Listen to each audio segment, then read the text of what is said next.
ഒരു വീടിനും ആ വീട് നിൽക്കുന്ന ഭൂമിക്കും ആത്മാവും ജീവനുമുണ്ടെന്നാണ് വിശ്വാസം. അതുകൊണ്ട് തന്നെയാണ് നിർമ്മാണ പ്രവർത്തനങ്ങൾ നടക്കുന്നതിന് മുൻപ് വാസ്തുശാസ്ത്ര പ്രകാരമുള്ള കാര്യങ്ങൾക്ക് പ്രാധാന്യം നൽകുന്നത്. ശാസ്ത്രവും വിശ്വാസവും കൂടിച്ചേരുന്നതാണ് വാസ്തുശാസ്ത്രം. വാസ്തുശാസ്ത്രം അനുസരിച്ച് നിർമ്മാണ പ്രവർത്തനങ്ങൾ നടത്തിയാൽ കുടുംബത്തിൽ ഐശ്വര്യവും സ്നേഹവും നിറയ്ക്കാം. എന്നാൽ വാസ്തുശാസ്ത്ര പ്രകാരമല്ലാതെ വീട്ടിൽ ചെയ്യുന്ന കാര്യങ്ങൾ നെഗറ്റീവ് ഫലമാണ് ഉണ്ടാക്കുന്നത്. സ്റ്റെയർ കേസ് പണിയുമ്പോൾ ഇത്തരത്തിൽ വാസ്തുശാസ്ത്ര പ്രകാരം ശ്രദ്ധിക്കേണ്ട ചില കാര്യങ്ങളുണ്ട്.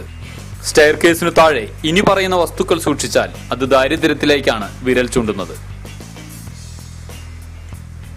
വളരെ സേഫാണ് എന്ന് നമുക്ക് തോന്നുമെങ്കിലും ലോക്കർ എന്ന് പറയുന്നത് പണവും ആഭരണവും സൂക്ഷിക്കുന്ന സ്ഥലമാണ്. ഇതാകട്ടെ ലക്ഷ്മി ദേവിയുടെ വാസസ്ഥാനവും. അതുകൊണ്ട് തന്നെ ഇത് ചവിട്ടുപടികൾക്ക് താഴെ വെക്കുന്നത് ദോഷമാണ്. ചിലർ സ്റ്റെയർ കേസിന് താഴെയുള്ള സ്ഥലം വെറുതെ കളയണ്ട എന്ന് വിചാരിച്ച് അവിടെ പൈപ്പും ബേസിനും വെക്കാറുണ്ട്. എന്നാൽ ഇങ്ങനെ വെക്കുന്ന പൈപ്പ് ലീക്കുള്ളതാണെങ്കിൽ വാസ്തുശാസ്ത്രപരമായി ദോഷം നൽകുന്ന ഒന്നാണ്. നിങ്ങളുടെ സ്റ്റെയർ കേസ് വടക്ക് ഭാഗത്താണെങ്കിൽ അത് കുടുംബാംഗങ്ങൾ തമ്മിലുള്ള വഴക്കിന് കാരണമാകും. വാസ്തു കൃത്യമല്ലാത്തതുകൊണ്ട് ഇത്തരം പ്രശ്നങ്ങൾ ഉണ്ടാകുന്നത്. പലരും ഡസ്റ്റ്ബിൻ സ്റ്റെയർ കേസിന് കീഴെ വെക്കുന്നവരുണ്ട്. എല്ലാ അഴുക്കും പൊടിയും വേസ്റ്റും എല്ലാം ഇതിനു താഴെ ഉണ്ടാകും. ഇതാകട്ടെ ദാരിദ്ര്യത്തിലേക്ക് നയിക്കുന്നു. വീട്ടിലേക്ക് നെഗറ്റിവിറ്റി കൊണ്ടുവരാൻ ഇത് കാരണമാകുന്നു. പലരും സ്റ്റെയർ കേസിന് താഴെയുള്ള സ്ഥലം കളയാതിരിക്കാൻ അതിന് താഴെയായി പൂജാ റൂം സെറ്റ് ചെയ്യും. എന്നാൽ പൂജാ റൂമിന് ഇത്തരം സ്ഥലങ്ങൾ ഒരിക്കലും അനുയോജ്യമല്ല.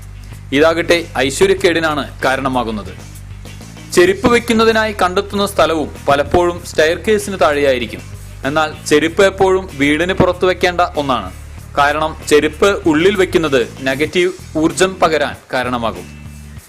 ഒരിക്കലും ഇരുണ്ട സ്ഥലങ്ങളിൽ സ്റ്റെയർ കേസ് നിർമ്മിക്കരുത്. പ്രത്യേക ശ്രദ്ധ തന്നെ സ്റ്റെയർ കേസിന് നൽകണം.